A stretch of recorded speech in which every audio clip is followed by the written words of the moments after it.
Saludos empresarios y emprendedores, estamos en un nuevo episodio de nuestro podcast Relive Your Ideas. El día de hoy estamos muy contentos de recibir a uno de los speakers que estará compartiéndonos un poco de su experiencia y trayectoria en el evento el día 11 y 12 de noviembre en Expo Guadalajara, no lo olviden. Muchas gracias Luis Arturo Cabrera y bienvenido. No, hombre, gracias por recibirme aquí y saludos a todo el auditorio. Un placer, como siempre, compartir unos minutos con ustedes. Oye, pues comentarte que mucho de la audiencia que nos sigue son dueños de negocios, micros, pymes, y sabemos que tú eres un experto teniendo como referencia esta temática. Y me gustaría abrir este podcast con ese tema. ¿Cómo ves el ecosistema emprendedor y de pymes? Primero, en Aguascalientes, que es en donde actualmente nos encontramos, y en segunda instancia, a nivel bajío. Ahorita, ¿tú en qué punto consideras que nosotros nos encontramos? Perfecto, muchas gracias por la pregunta. Te digo, no sé si experto, pero apasionado del tema sin duda. Mira, el contexto nacional y global es complejo, ¿no? O sea, seguimos con la pandemia a tope. Si bien ha habido una evolución natural en el cómo hacer empresa por parte del mundo, seguimos teniendo ciertas características atípicas que hay que tomar en consideración, además de algunos aspectos tanto geopolíticos internacionales como el mismo contexto de limitación en el apoyo o el impulso a la MIPYME que tenemos como política federal, ¿no? Sí. Que está muy claro. Sin embargo, a pesar de ese contexto semi-apocalíptico, ¿no? Me atrevería a decir que el Bajío y Aguascalientes, como parte del Bajío, se encuentran en un momento de privilegio absoluto, ¿no? Hay una muy clara manifestación de confianza por parte de los capitales internacionales que han llegado al Bajío en los últimos 10, 15 años. Aguascalientes simplemente en los últimos 5, casi 6 años ha duplicado la presencia de capital internacional de los 6 anteriores, ¿no? Y multiplicado casi por 5 veces los 6 años anteriores a esos, ¿no? Entonces hay una tendencia creciente de confianza y de capitales extranjeros que ven en Aguascalientes y en la región del Bajío la zona más prometedora, no solo de México, sino de América Latina. O sea, hay el proyecto de este Gran Bajío, ¿no? Es sin duda un proyecto que nos llena de aliento y de ilusión y nos enorgullece como parte de esta población que habitamos en el Bajío y que nos hace creer que desde aquí se pueden construir muchísimas cosas y muchísimos escenarios en positivo, ¿no? Okay.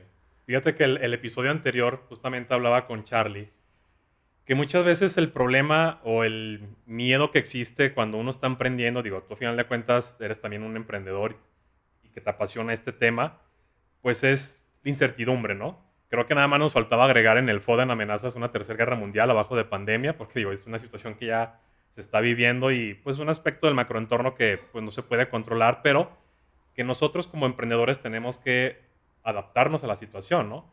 Y justo el tema de la pandemia en el 2020, ya hablábamos que existe este tipo de miedos y que nos puede llegar a limitar en el crecimiento, en el aterrizar las ideas, pero la verdad es que, y reconociéndolo, los apoyos que dan, por ejemplo, ahora con tema de gobierno, que impulsan esta iniciativa, pues siento yo que también ha beneficiado mucho porque mucha de la audiencia que nos contacta, tanto aquí de México como fuera del país, pues tienen esta como barrera, ¿no? Como estas limitantes y que al tratar de buscar apoyo en sector público, en gobierno, no todos tienen el privilegio, ¿no? O sea, como que está muy reducido, muy limitado este aspecto. Y la verdad es que siento que en este nuevo año, pues se vienen nuevas oportunidades de crecimiento y como lo compartes en esta zona, pues también se ha visto y se ha reflejado, ¿no? También lo hemos visto nosotros internamente con algunos de nuestros clientes. Pero la verdad es que sí, digo, estoy de acuerdo con lo que comentan, nada más era para agregar un poco a tus comentarios, que el miedo que llegamos a tener, creo yo, y invitando a la audiencia a que no se tenga como esta limitante a nada más a los aspectos que no se pueden controlar, sino que realmente a ver la manera en que se puede evolucionar y que se puede transformar las ideas que se tienen, ¿no? No solamente quedarte con lo que tienes ya ahí aterrizado y las problemáticas, sino siempre buscar soluciones, pensando en nuevos modelos de negocio y nuevos esquemas. Sin duda, o sea, yo creo que una de las principales barreras para el desarrollo, ¿no? Es el miedo, ¿no? O sea, el miedo sin duda paraliza al emprendedor, a las sociedades en general. Sin embargo, creo que es justamente una de las características más comunes en el perfil emprendedor es esa capacidad de no sentir miedo, sino de ante el miedo actuar, Claro. ¿no? Porque no pensemos en el emprendedor como este superhéroe que carece de la capacidad de sentir miedo, sino pensemos en él como esta persona que, a pesar del miedo y del contexto, ¿no?, que tú decías ahorita, ante una inminente tercera guerra mundial, que sería como pues catastrófica por lo que representa, pero además pues todavía más en el contexto pandémico en el que nos encontramos, ¿no? Porque no acabamos de salir de un fenómeno social en materia de salud y de economía brutal, que sin duda se vería acrecentado por un contexto como el que se está planteando y con el que amanecimos esta mañana. Pero o sea, yo soy un convencido de que el emprendedor sobre todo que basa su emprendimiento en la innovación, es la principal fuente de desarrollo económico sostenible para las economías, sobre todo emergentes, claro, ¿no? Las desarrolladas también, no es que sea típico, pero a mí me gusta pensar en el emprendedor como el verdadero agente de cambio sistémico sostenible. No hay ninguna fuente de generación de riqueza y bienestar más importante que la empresa, ¿no? Sí.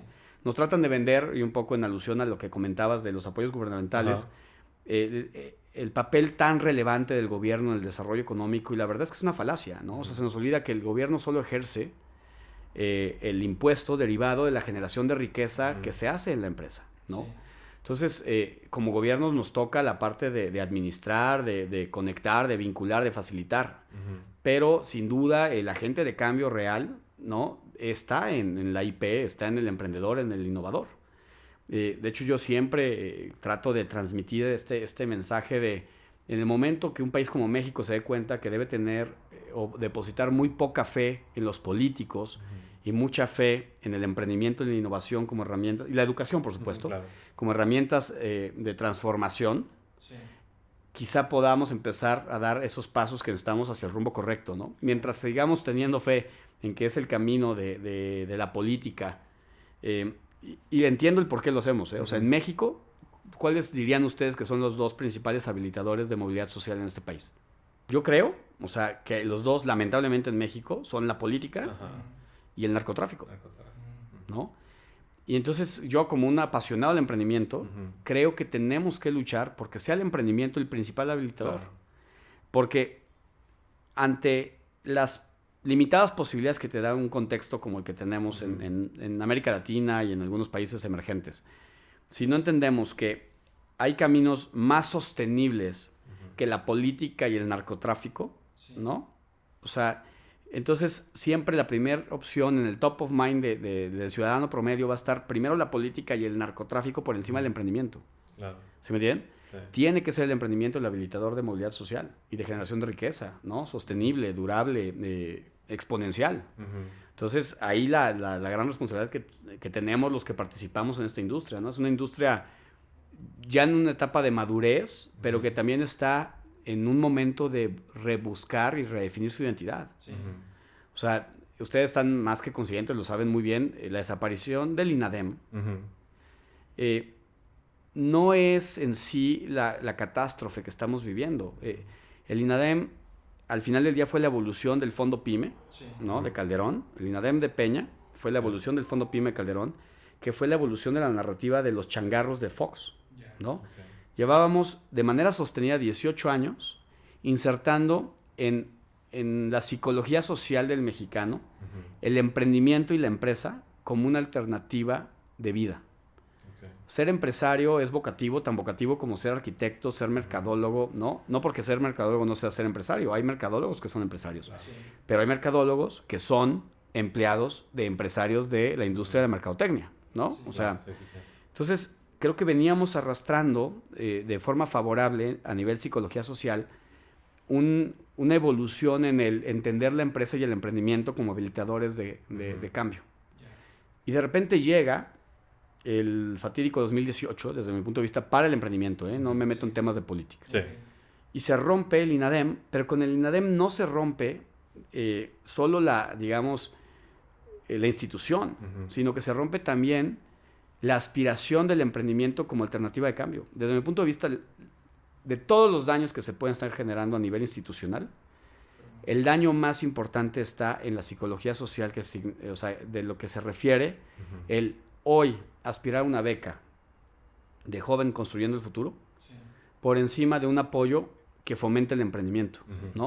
O sea, porque ese sí, desde mi punto de vista, es irreversible y le va a generar un daño brutal a este país. O sea, para mí, ese es quizá el elemento con el que más tenemos que luchar los que estamos en la trinchera del emprendimiento y la innovación. O sea, cómo seguimos haciendo creer y soñar, ¿no? A las mexicanas y los mexicanos, ¿no? Y los mexicanes, en que es el emprendimiento y la innovación el mejor camino para mejorar tu situación actual, ¿no? O sea, tienes que encontrar en el emprendimiento esa herramienta de debilitación, ¿no? Sí. No sé qué piensan ustedes, pero yo lo veo así. Y por eso estamos en esa trinchera tratando de empujar, ¿no? Claro. Sí, de hecho, nosotros lo resentimos porque nos vimos beneficiados nosotros durante mucho tiempo, como 3, 4 años, con programas de INADEM. Incluso en el 2017 nos premiaron como de agencia... empresa de tecnología con mayor impacto 2017. Y ya ves que le dan 10 puestos, o sea, a las 10 empresas a nivel nacional... y te ofrecen un espacio en el centro Citibanamex. Centro Citibanamex, Semana Nacional. Y nos pusieron ahí un lugar para nosotros para estar exponiendo con más emprendedores. Entonces esa era una motivación pues como extra, como un motorcito que también te impulsaba como a darle más. Entonces ponle tú, pues bueno, ya, se quitó el apoyo, la parte económica, pero realmente sí te afecta más la parte psicológica, como que te tenías así como, te sentías un poquito más arropado por las acciones que se estaban realizando y de repente, pum, de tajón, no hay más de eso. Te digo, dejemos a un lado el aspecto económico, o sea, el aspecto, el incentivo que te estaban dando, incluso la parte del reconocimiento, que también tiene muchísimo impacto en todos los emprendedores, y eso pues... Hubo 2 situaciones, empresas que como que se estaban colgando demasiado también de ese tipo de apoyos, que a final de cuentas no pudieron resolver problemáticas y terminaron desapareciendo con el tema, por ejemplo, de la pandemia, y otro tipo de empresas en donde no estaban sustentadas completamente por la parte de los apoyos, o sea, existen como estos 2 caminos. A nosotros nos obligó pues a buscar como otras nuevas... vertientes en donde nosotros pudiéramos destacar con otro tipo de trabajos, a pesar de que ya no hubiera ni siquiera incentivos, ni siquiera tampoco reconocimientos. Entonces creo que también fue, o sea, nosotros lo tomamos de manera positiva también como para echarle más ganas en otros aspectos que traíamos descuidados y empezar a emprender nuevas cosas sin necesidad como de buscar tanto el apoyo, te digo, no me refiero al aspecto económico. Y otra cosa que me gustaría mencionar sobre la parte que comentábamos acerca del miedo, es un factor fuerte, pero también la parte de iniciativas por parte de empresarios tal vez que ya están consolidados, ellos se enfrentan a una problemática la cual es la desinformación. Me refiero a empresarios ya consolidados que tal vez no se han actualizado con nuevos medios de comunicación o nuevos medios estratégicos, que se quedan como en el modelo tradicional. Entonces se comienza como a abrir una brecha tecnológica principalmente, en donde siguen realizando las mismas acciones, con las mismas metodologías, con las mismas herramientas, y no se dan cuenta que podrían acortar los tiempos para lograr los objetivos porque ya existen nuevas herramientas que les pueden ayudar, pero no se les está comunicando porque están inmersos en un modelo tradicional, y no es que esté mal, pero se podría hacer mejor. Entonces creo que la desinformación es otro punto como peligroso, bueno, no peligroso, sino como... Sí, un red flag, o sea, un punto de alerta. Una amenaza. Ajá, exacto. Que se debería de tener en cuenta, y esto me lleva a la siguiente pregunta. ¿Tú cómo crees que se podría cortar esa brecha entre la parte de información con empresarios un poquito más consolidados? Dejémonos un poquito lo de los pymes, tal vez ellos están más buscando ese tipo de herramientas, entonces como que su misma situación los obliga, ¿no?, a buscar. En este caso nosotros somos pymes. Todo el tiempo estamos viendo qué tecnologías utilizar, qué información es nueva, qué otros medios nos pueden llevar como a otro nivel, el uso de nuevas redes, pero por ejemplo nosotros trabajamos con empresas ya consolidadas. Y cuestiones tan simples, por ejemplo, como el uso, no sé, el utilizar una red social con una estrategia comunicativa, con el uso de hashtag, algo bien simple, en donde te agrupan ciertos términos para que tu página pueda salir en alguna posición y no se está utilizando. Y nada más, o sea, son cuestiones tan simples como poner un hashtag y, por ejemplo, no saben lo que es, por ejemplo, un hashtag. ¿Tú cómo crees que se podría cortar esa brecha entre este segmento y la parte que se está desarrollando en la actualidad?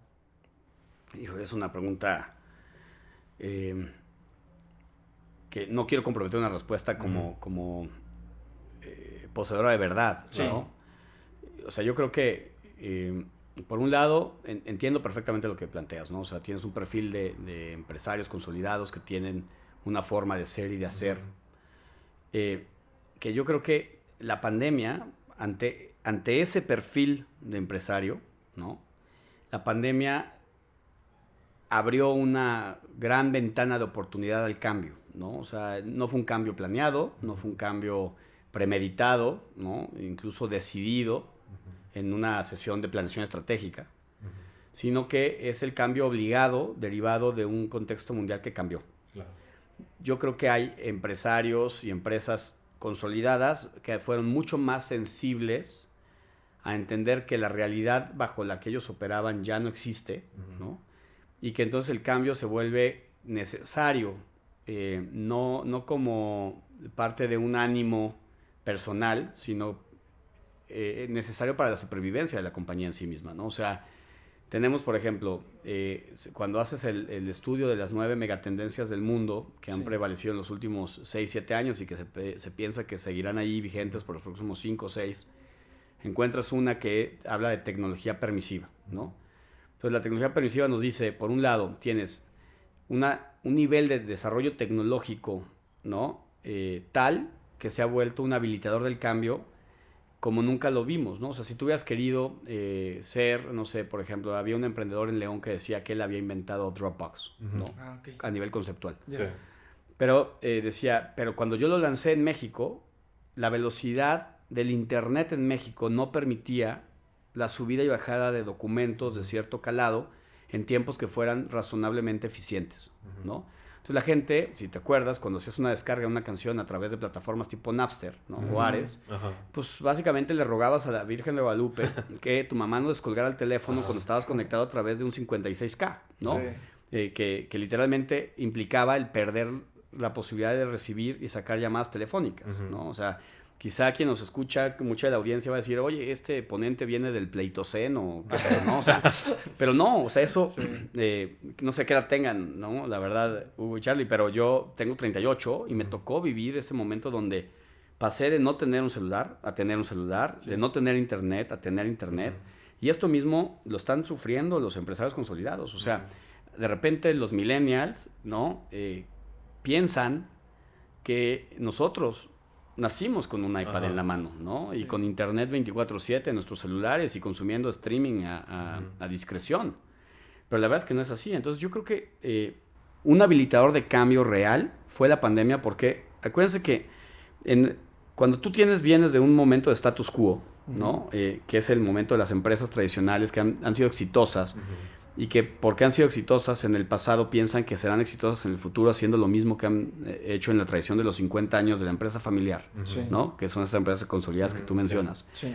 De repente se encuentran en un momento de cambio radical derivado no de una decisión personal, pero es el COVID, ¿no? Y el COVID entonces les exigió o cambiar o morir.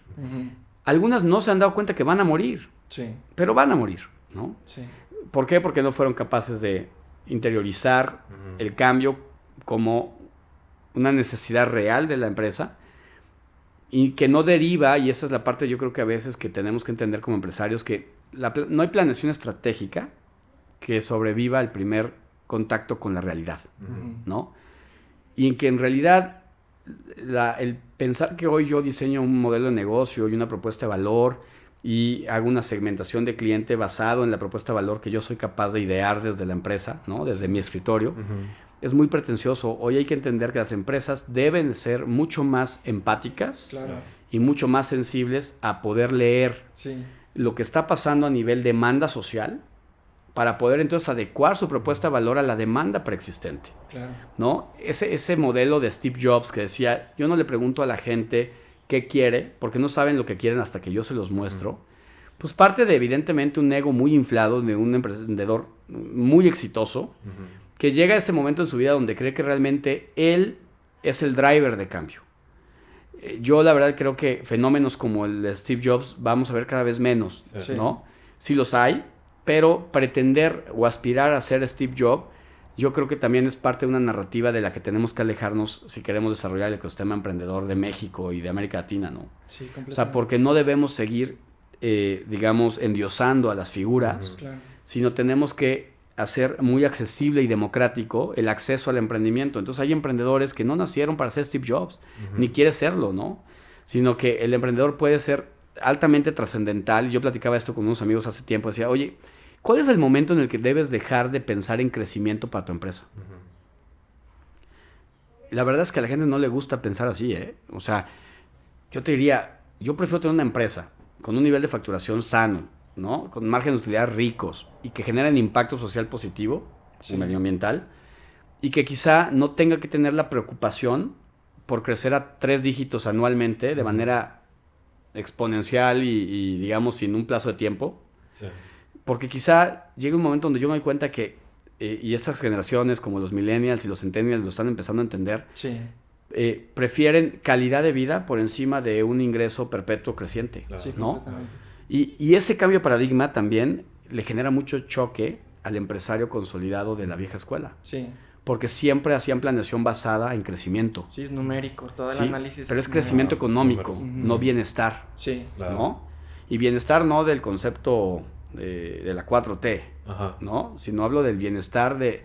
Hoy la gente en sus indicadores de felicidad, pues prefieren tiempo con la familia, viajes, o sea, el concepto del nómada digital, por ejemplo, ¿no? Ajá. Son nuevas concepciones del cómo hacer y cómo trabajar que en la vieja escuela son inconcebibles. Sí. O sea, yo me encantaría regresar al tiempo y poder platicar con mi abuelo, ¿no? Sí.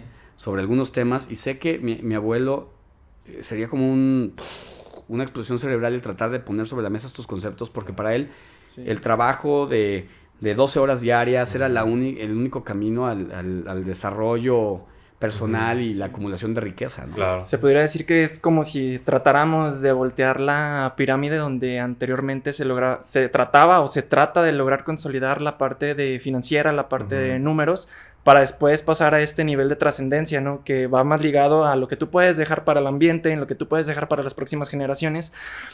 Se está dando esa transición, pero yo todavía la siento muy joven. Muy, muy joven. Y aquí en México, bueno, digo, yo sé que a nivel global, pues son términos, por ejemplo, el término del emprendimiento sostenible, o sea, que no se han visto tanto, bueno, al menos aquí en México yo personalmente no lo he visto de una manera tan exponencial, porque digo, lamentablemente, y lo platicábamos también, pues el mexicano tiende muchas veces o sea, entre mexicanos nos ponemos el pie, ¿no?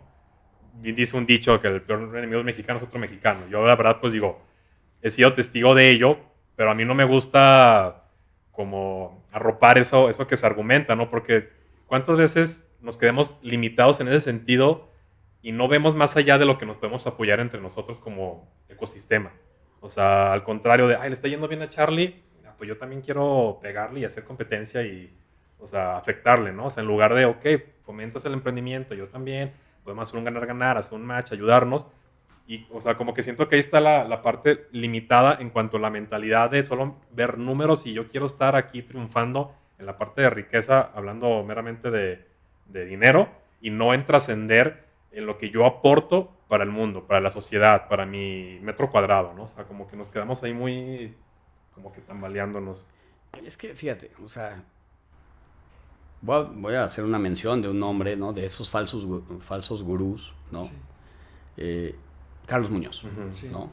Carlos Muñoz le salió el tiro por la culata, todos sabemos la historia de Diego. Sí. Diego mucho más leído, aparte pues lo llevó al campo donde él juega bien, y, ajá, ¿no? Claro.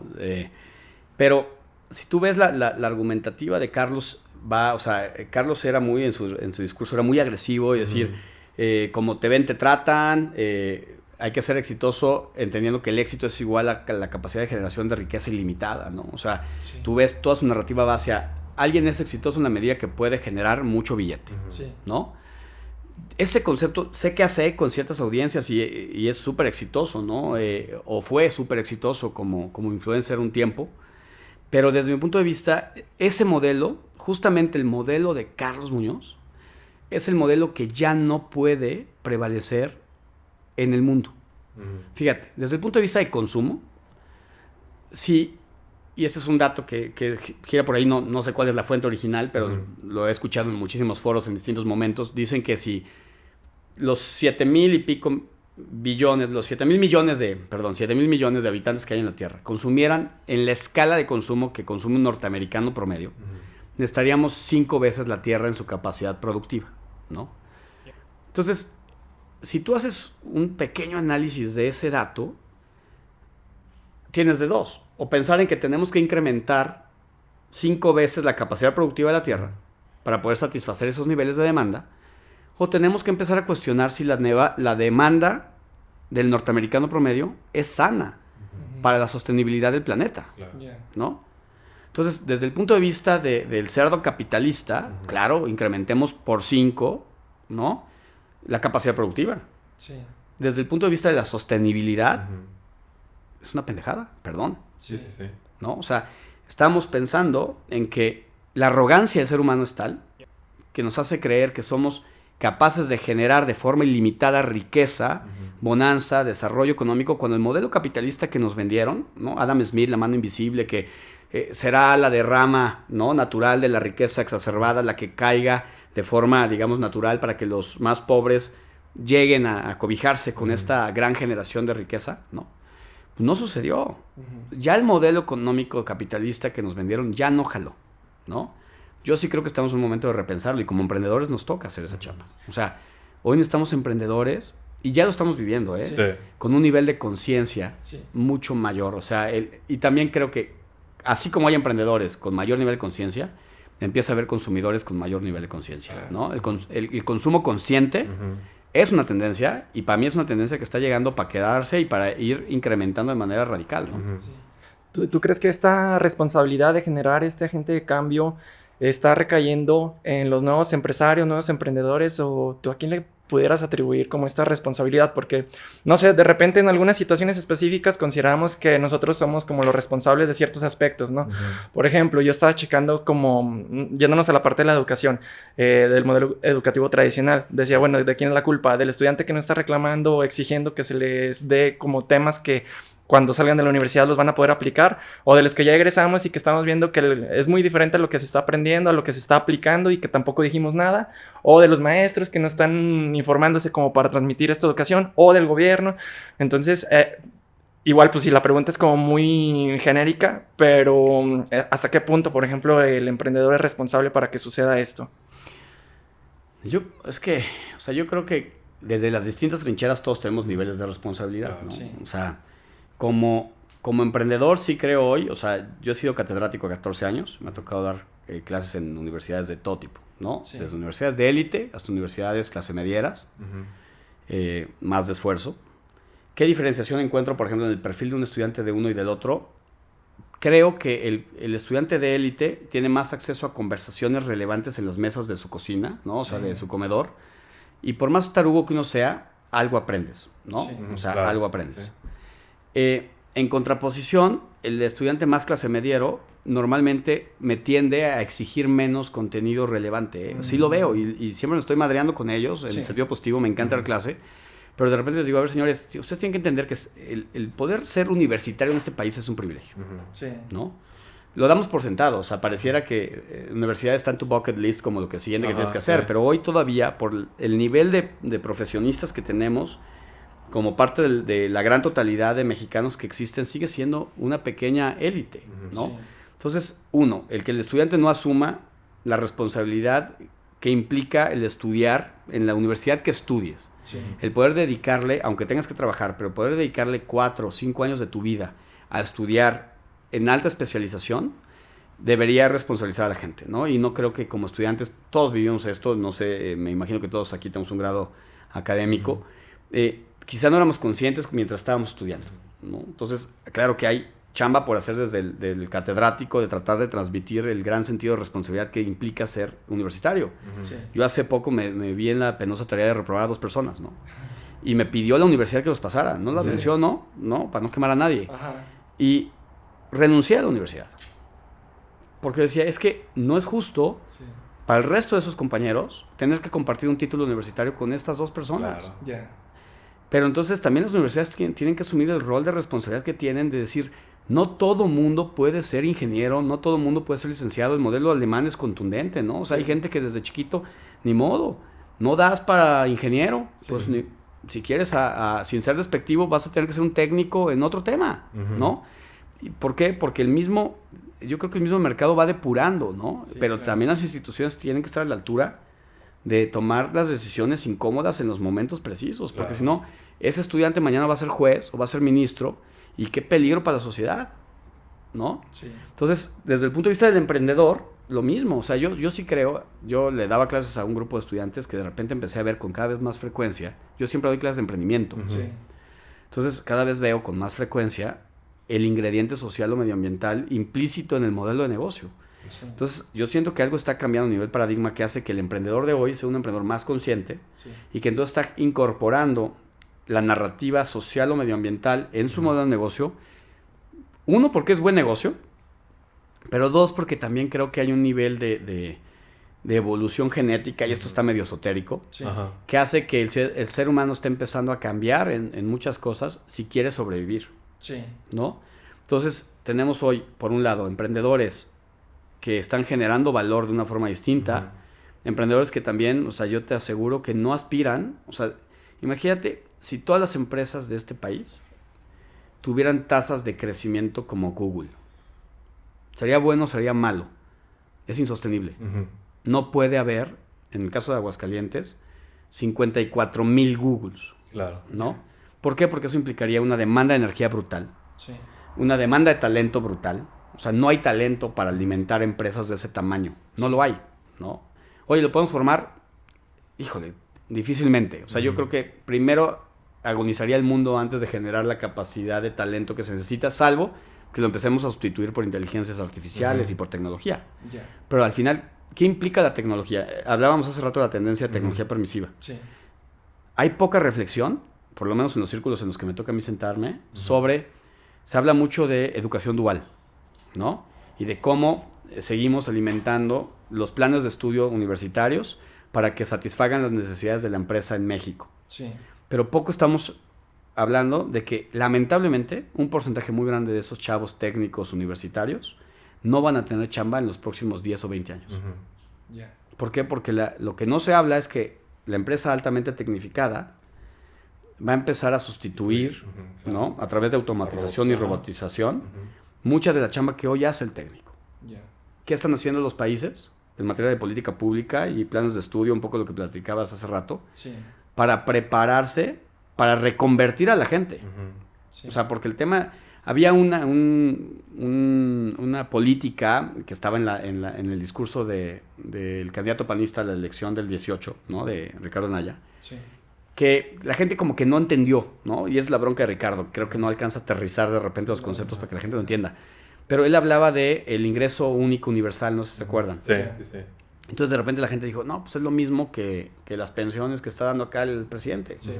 Y no tiene nada que ver. O sea, el ingreso único universal no es una creación de Ricardo, ¿no? O sea, hay ya antecedentes de esto en California, en Europa, en Francia, en algunas partes, que básicamente son política pública que entendió que hay gente que se está quedando sin chamba porque el mundo cambió. Y entonces tenemos que ser capaces de darles la posibilidad de sobrevivir a través de una beca mientras desarrollan las nuevas capacidades que está demandando el mercado, ¿no? Entonces, el día de mañana, yo le decía un poco a un grupo de zapateros en León, Guanajuato, Sí. cuando salió la tecnología de Carbon, no sé si ubican esta impresora 3D que está revolucionando de manera muy significativa el mundo en cuanto a la producción en serie. Yo decía, hoy tienes un problema de que la industria automotriz te está llevando a todo tu capital humano y se lo están llevando porque tienen mejores prestaciones, tienen seguro, ¿no? Tienen una serie de cosas que el empresariado muchos años abusó, ¿no? Privando de esos privilegios a la clase obrera. Le dije, pero va a llegar un momento donde este tipo de tecnologías, ya lo vimos en una colaboración entre Carbon y Adidas, Ya. pues las suelas que hoy se hacen a mano en las picas del estado de Guanajuato, Sí. se están sustituyendo por máquinas que están imprimiendo la suela, Sí. ¿no? En cuestión de segundos, ¿no? Le dije, ¿qué va a pasar con la mano de obra que hoy ya no vas a necesitar? Claro. Porque además esa mano de obra no te sirve para, por ejemplo, dar mantenimiento a la maquinaria de alta especialidad de impresión 3D líquida, Sí. ¿no? Entonces, para mí, esas son las conversaciones que se tienen que tener en el aula, que se tienen que tener en las cámaras empresariales. O sea, las cámaras empresariales también se han quedado un poco rezagadas en cuanto a la capacidad de repensar el futuro de la empresa. Claro. Es incómodo, ¿eh? O sea, esto te lo juro, a veces lo platico con ciertos grupos y me ven como el disidente. Pero yo creo que los países que han logrado el desarrollo son los que están dispuestos a poner los elefantes blancos sobre las mesas y a discutir y a hablar de ellos, ¿no? ¿Qué estamos haciendo? ¿Qué estamos dejando de hacer? No sé. O sea, yo extraño en Aguascalientes y no extraño. O sea, me gustaría ver en Aguascalientes mayor número de emprendedores que estuvieran apostando por el tema de innovación de base tecnológica, ¿no? Sí. O sea, creo que es muy digno hacer mermeladas, pero creo que se necesita otro tipo de talento, ¿no? Para arriesgarse. O sea, hay un libro que se llama Organizaciones Exponenciales, tal vez lo conocen, que tiene una máxima que dice, no es 10 veces más difícil hacer empresas de base tecnológica, pero sí es 10 veces más rentable, ¿no? Entonces yo creo que tenemos que empezar a tratar de empujar al talento joven, y digo joven de mente, no de edad, ¿no? A animarse a emprender en zonas mucho más disruptivas, ¿no? Y para que eso suceda, pues como gobierno, facilitadores, como universidades, teniendo también de repente catedráticos que entiendan del tema. Oye, si no entienden, capacítalos, ¿no?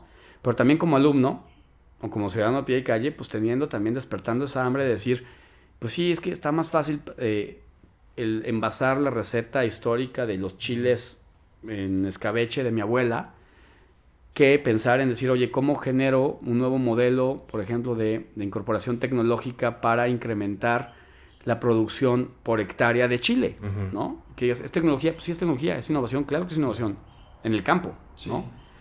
Pero yo creo que es un esfuerzo de todos. O sea, no hay un responsable, no es el emprendedor el responsable, tampoco es el académico, no es el político. Yo creo que somos todos. Y es lo mismo en el tema de las soluciones para este país, no vendrán de un solo tipo de actor, sino que a mí me decían mucho, es que la corrupción, ¿no? Por decreto gubernamental se acaba la corrupción. ¿Se acabó la corrupción? No. Pero la corrupción somos todos. O sea, yo le decía a mis alumnos, oye, si hay una norma que dice que solo 4 personas a la vez se suban al elevador por tema de COVID y se suben 8 y se mueren de la risa, dices, pues, es que en el fondo lo que está haciendo es infringir una norma, ¿no? Que en sí mismo es corrupción, ¿no?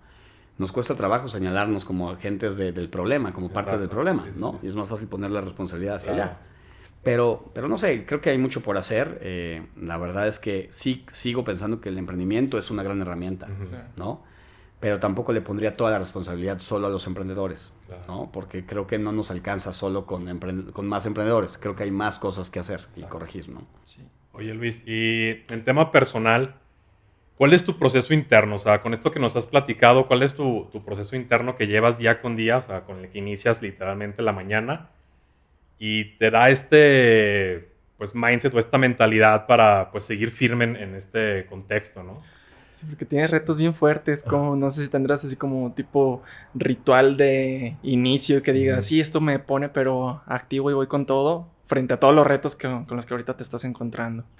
Mira, tengo principalmente 2 rituales, ¿no? Más allá que mi driver, sin duda, mis hijas, mi esposa, ¿no? Es la razón por la que hago lo que hago. Y quizá a consecuencia de hacerme papá y miembro de familia me entendí y me autopercibí distinto, ¿no? A nivel responsabilidad. ¿Cuántos años tiene tu mi hija, la más grande, 7 y medio, y la chiquita 4, ¿no? Pero sin duda yo creo que tengo 2 rituales que hago. Uno es mi santuario, tengo por disciplina tratar de ir al menos unas 4 veces a la semana al vapor.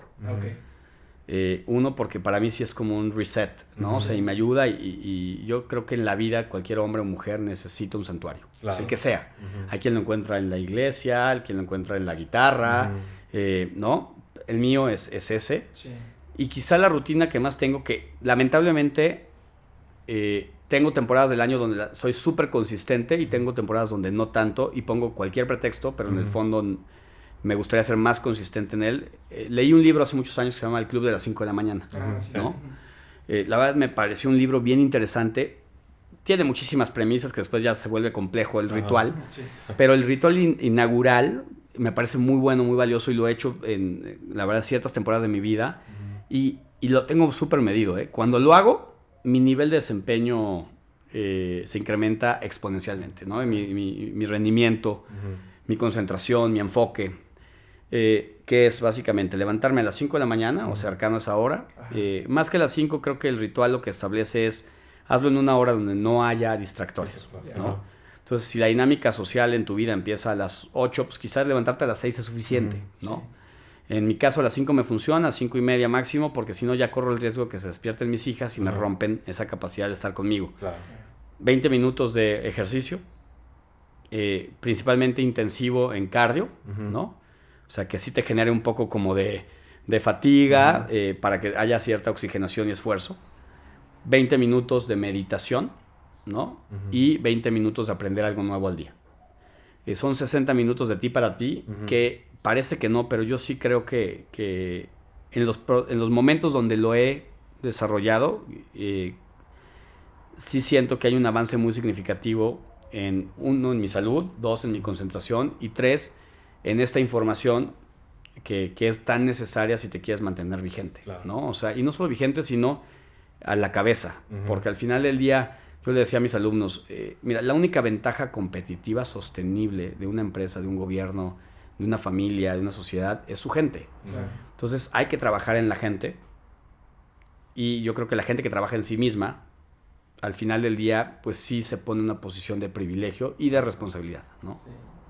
Sí, además esa parte se va contagiando, o sea, si tú estás bien en el grupo donde te encuentras, por ejemplo, dirigiendo, también en las pláticas que puedas llevar con ellos y te estén preguntando, no, pues cómo te mantienes activo, qué cosas haces como para mantener esa concentración y productividad y estar proactivo todo el tiempo, el mismo grupo se va contagiando de eso hasta que generas un como tipo efecto colmena en donde ya se resienta a un nivel empresa cuando todos están en como en esa misma sintonía, ¿no?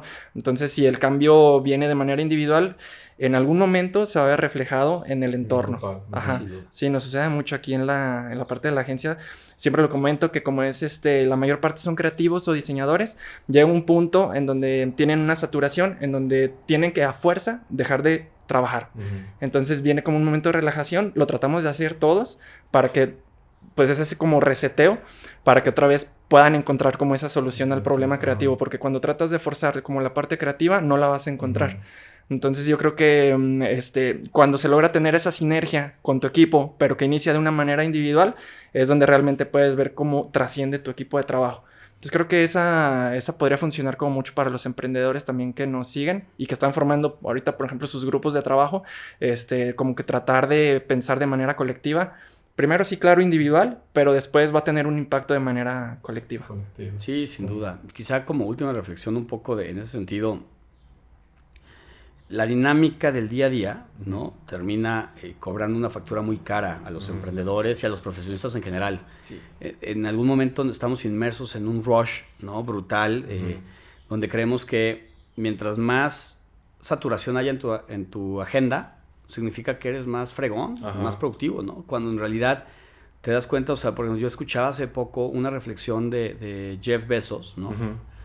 Que me pareció interesante, o sea, no necesariamente comulgo con la acaparación de poder que tiene su empresa y lo que significa para otros, pero algo que sí me pareció muy interesante es que él fue cambiando su rol en la empresa en función de cómo fue escalando la empresa, y de repente él dijo, yo hoy duermo 9 horas al día, ¿no? Que es casi la contratesis del emprendedor o empresario exitoso que conocemos, ¿no? O sea, el empresario más exitoso, no, yo duermo 3 horas al día. Sí, y me levanto a las 4 de la mañana. Güey, ¿cómo le haces? No, estás cañón. No, estás mal, güey. O sea, ¿qué decisiones puedo estar tomando? Y esta es la reflexión de Bezos, ¿no? O sea, de Jeff. Dice, ¿qué decisión puedo estar tomando yo cuando dirijo una de la empresa más poderosa del mundo, ¿no? Una de las más, la que más ha crecido, por lo menos en la pandemia, sin duda. Claro. Si la estoy tomando cansado. O sea, ¿qué decisiones puedo tomar si las tomo cansado? Entonces dice, mi responsabilidad hoy es tomar 1 o 2 decisiones al día. Sí. Con una mente relajada, en estado óptimo, bien alimentado, bien ejercitado, bien dormido. Sí. Me dice, porque yo en la posición en la que estoy ya voy a tomar muy pocas decisiones. Sí. Pero van a ser decisiones muy trascendentales. Entonces tengo que hacerlas en estado óptimo, ¿no? Claro. Yo he estado cerca del burnout en los meses recientes, ¿no? Y me doy cuenta, o sea, con mucha claridad, y también lo veo en mi hermano, mi hermano trabaja en un puesto también muy, muy demandante. Y te das cuenta que mi capacidad de lucidez, ¿no? y de asertividad en la toma de decisiones disminuye brutalmente. O sea, y creo que ese es quizá uno de los grandes retos que tenemos como fuerza laboral y emprendedores, el entender que trabajar mucho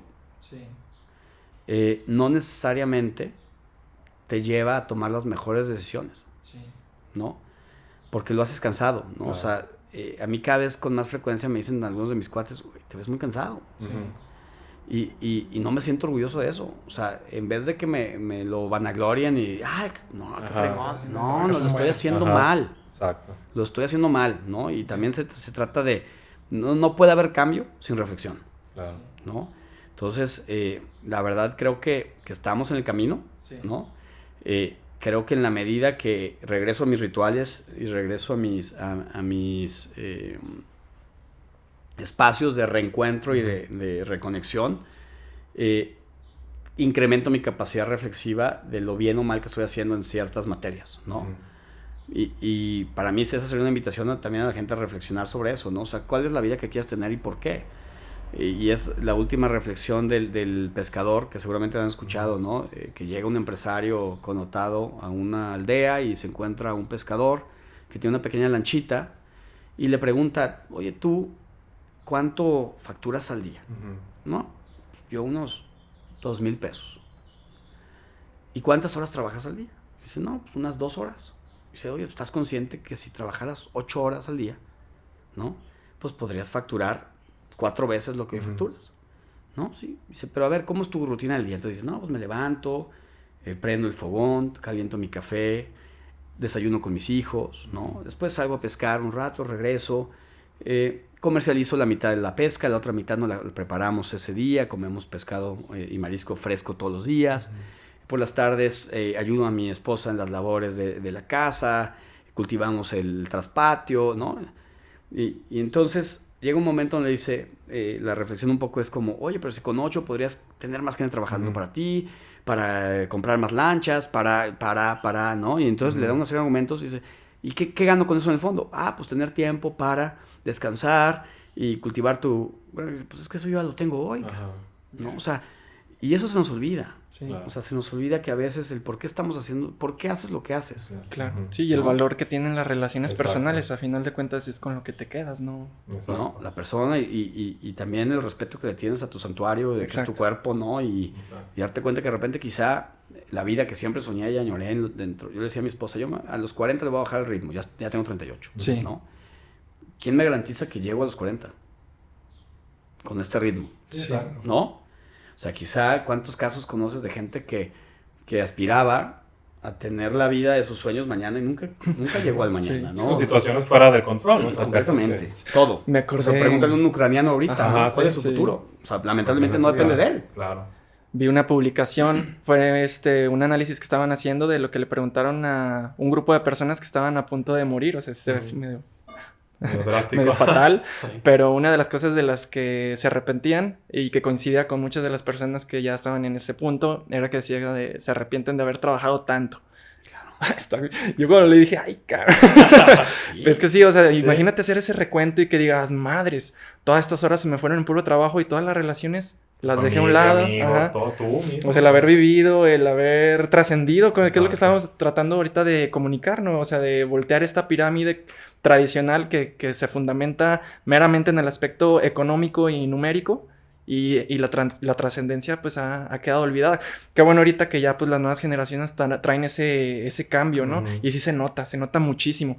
Aquí en la agencia la mayor parte son recién egresados de las universidades y luego se nota, o sea, luego se refleja esa actitud que traen en donde prefieren, la convivencia a otro tipo, por ejemplo, de incentivos, ya sean como económicos. O sea, ellos les gusta más como la parte de ser reconocidos, la trascendencia que pueda tener su trabajo y cómo influye en el entorno y de qué manera se está viviendo aquí en la agencia. Entonces creo que ya es más como vivido, ¿no? Este cambio.